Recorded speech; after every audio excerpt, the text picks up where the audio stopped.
कन्या स्वागत संबर्धना उत्सव जोगदान करिथिबा स्थानीय मंडल दिकन प्रधान महाशय पुणी मोर मुख्य कर्मकर्ता एवं समिति मानकर समस्त मुख्य कर्मकर्ता कर्मकर्त्री एवं आगंतुक बंधु मानू एवं विशिष्ट प्रभु दास माने उपस्थित अच्छा प्रत्येक को प्रभु जीशु नाम नमस्कार जनाए। नमस्कार आसतु आम वाक्य किसी अल्प समय शुणा से पूर्व मु प्रार्थना करी दयाकोरी मो प्रार्थना सहयोग करंतु। आम मानकर परित्राणकर्ता प्रिय प्रभु जीशु तुमरी धन्यवाद करुअछु प्रभु। प्रभु तुमरी यही कृत दिन निमंते धन्यवाद करुअछु। पुओ सुमन पुओ सोनू निमंते तुम्हें प्रभु से संगिनी को तुम्हें देछ एपाई धन्यवाद करी यही स्वागत संबर्धना उत्सव को प्रतिपालन करुअछु प्रभु। प्रभु ए तुम्हें आस प्रत्येक हृदय कथा कह प्रत्येक को तुम्हें नियंत्रण कर आज कार्यक्रम को तुम्हें आशीर्वाद कर प्रभु। मो दिन तुम चरण तले उपस्थित ठिया होइछि मते तुम्हें अधिकार कर तुम्हें कथा कह जीशु नाम मागुअछि पिता आमेन।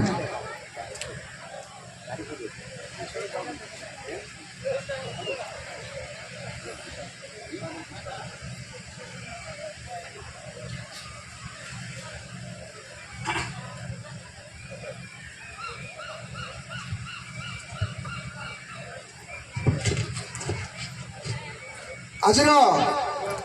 ए स्वागत संबर्धना उत्सव अर्थात बर सोनू घंट एवं कन्या श्रुतिलता बर सुमन घंट कन्या दीप्तिमा एम पुणी उपस्थित प्रत्येक सोनू घंट एवं दीप्तिमा क्षमा करेंगे एवं सुमन एवं श्रुतिलता एम परामर्श पुणी उपस्थित प्रत्येक आम किसी प्रभु वाक्य शुणा। परमेश्वर मनुष्य को एकाकी थी से देखिले ना भाविले ना जेहेतु मनुष्य को प्रथमे जिते से सृष्टि कले से एकाकी देखिले जेहेतु से सर्वशक्तिमान सर्व अंतर्जामी परमेश्वर मनुष्य को अर्थात आदम को से प्रथमे सृष्टि कला परे आदम मनर भाव को से बुझुंट जितेबाला बिलर पशु एवं खेचर पक्षीगण को से नामकरण निमंते आदम निकट को परमेश्वर नेउछंती और से नाम आदम जहाँ जहाँ रखागला रखिले से प्रकार नाम दि जाइथिला तथापि आदम देखिले तार संगिनीर अभाव रही यही प्रकार परमेश्वर आदमंकर अभाव पूरण निमंते से चिंता कले एवं तार अनुरूपी को कौन कले से निर्माण करी आदम को कौन करते समर्पित करते लिखा जाए तार आदि पुस्तक 2 पर्वर 20 पदरे आदम अनुरूपी जेहेतु आदम मनुष्य को सृष्टि कले एवं आदम अनुरूपी को से निर्माण करी आदम को समर्पण करते केमिति तार आदि 2 पर्वर 21-22 पदरे लिखा जाए दयाकोरी जदि बाइबल अच्छे साहाय्य करेंगे आदि 2 पर्वर तार 21 और 22 पद एथि सदाप्रभु परमेश्वर आदम को घोर निद्राग्रस्त कराई सही निद्रा समय मनुष्यर पंजरा खंडिक नहीं मांस द्वारा से स्थान पूरण कले आउ सदाप्रभु परमेश्वर आदम जो पंजरा खंडिक नेले तही द्वारा एक स्त्री निर्माण करी आदम निकट को आनी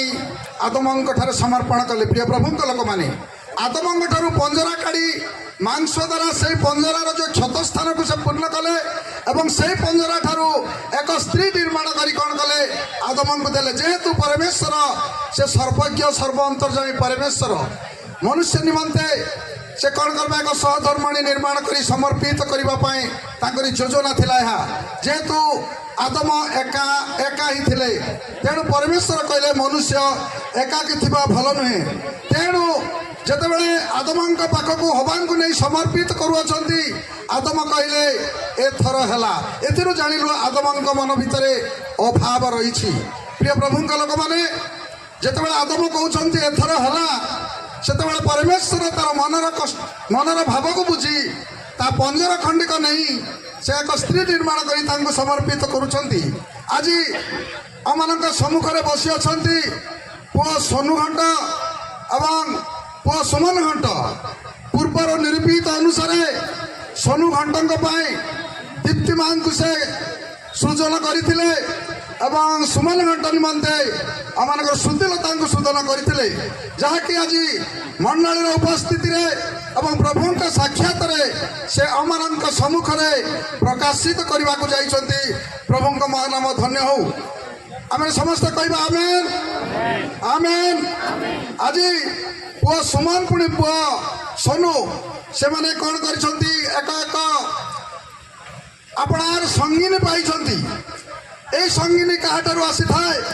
ए से सदा प्रभुଙ୍କ ठारु आसी थाए प्रिय प्रभुଙ୍କ लोक माने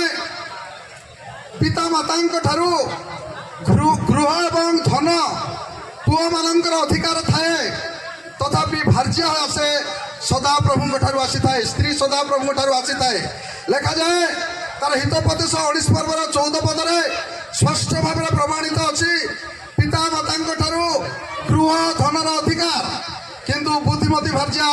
सदा प्रभुଙ୍କ ठारे आसी थाए साहाय्य करिवे गृह और धन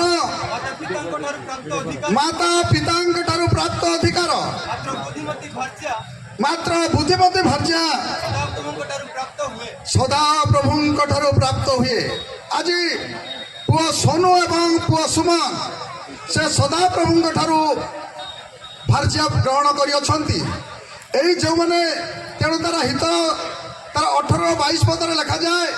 जो लोक भार्या पाए आमनकर दिगन प्रधान पढ़ौथिले से उत्तम वस्तु पाए एवं सदा प्रभुଙ୍କ ठारु कोन पाई थाए अनुग्रह पाई थाए प्रिय प्रभुଙ୍କ लोक माने जदियो आमने भार्या पाइछु प्रभु जीशुଙ୍କ ठारु आमने विश्वास करूछु तेबे आमने अनुभव करिबा रहिछि उत्तम वस्तु पाइछु पुणी परमेश्वरଙ୍କ ठारु आमे कोन पाइछु अनुग्रह पाइछु अनुभव करिबा आमनकर आवश्यकता रहिछि आज आमनकर पुआ समान पुणी सोनू एमाने सदा प्रभुଙ୍କ ठारु अनुग्रह पाइछंती आज ठारु बा गत काली ठारु बा तार 11 तारिख ठारु हमर सुमन से सदा प्रभुଙ୍କ ठारु अनुग्रह पाइ अछंती सदा बेले तांको जीवन रे बांधी रखिबा आवश्यकता रहिछि जेहेतु विवाह एक आदरणीय विवाह एक आनंददायक विवाह एक बहुमूल्य विवाह एक प्रेम चिन्ह स्वरूप विवाह प्रेम आमनक जीवन बा दुई पुओं जीवन में प्रेम रहिबा निहाती आवश्यकता रही जेहेतु जे भार्या पाए से उत्तम वस्तु पाए एवं सदा प्रभु ठारु अनुग्रह पाए तेणु मु परामर्श दिए जेतेबेले इसाहाक रिबिका को ग्रहण कले तांको माता कौन होइतिले जगत छाड़ी परमेश्वर कोल को चली जाइतिले अर्थात से मृत्युवरण करथिले इसाक से शोकरे थिले दुखरे थिले माता को हराई ता लिखा जाए आदि पुस्तक तार 24 पर्वर 67 पदरे उल्लेखित रखी अच्छी माता जितेबाला रिबिका को पाउछंती माता तंबू को घेनी जाई से माता मृत्यु सुखरु से कौन कहते स्वांतना पाई प्रिय प्रभु लोक मैंने साहय करूँ 24:67 से इसाक रिबिका को ग्रहण करी अपना माता सारार तंबू को घेनी जाई ताको विवाह कले आउ प्रेम कले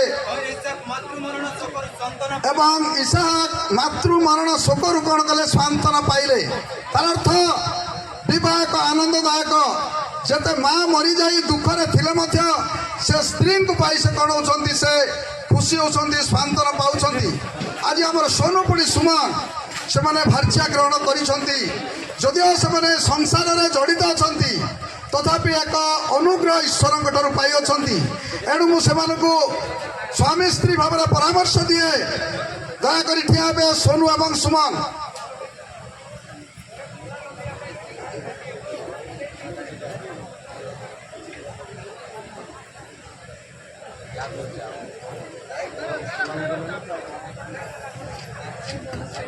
पांच पर्वर तार 25 पुणे 28 पद मु परामर्श दिए हे स्वामी माने ख्रीष्ट जेपरी मंडली को प्रेम कले तुम्हें माने सेपरी अपना अपना स्त्री मान को प्रेम कर से तो ताहा निमंते अपना को उत्सर्ग कले आपण माने बुझुथिबे मु आगो आउरी बुझेबी नहीं मते तार 28 पद लिखा जाए सेपरी स्वामी माने मध्य अपना अपना स्त्री मान को निज निज शरीर सदृश करने शरीर सदृश प्रेम करने उचित जे निज स्त्री को प्रेम करे से अपना को प्रेम करे यह भाविबा दरकार निज शरीर सदृश अपना अपना भार्य को भावी प्रेम करने आवश्यक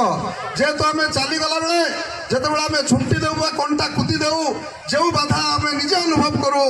तेरे स्त्री को से प्रकार निज शरीर मणि प्रेम करने आवश्यकता बसीजे प्रकार से प्रकार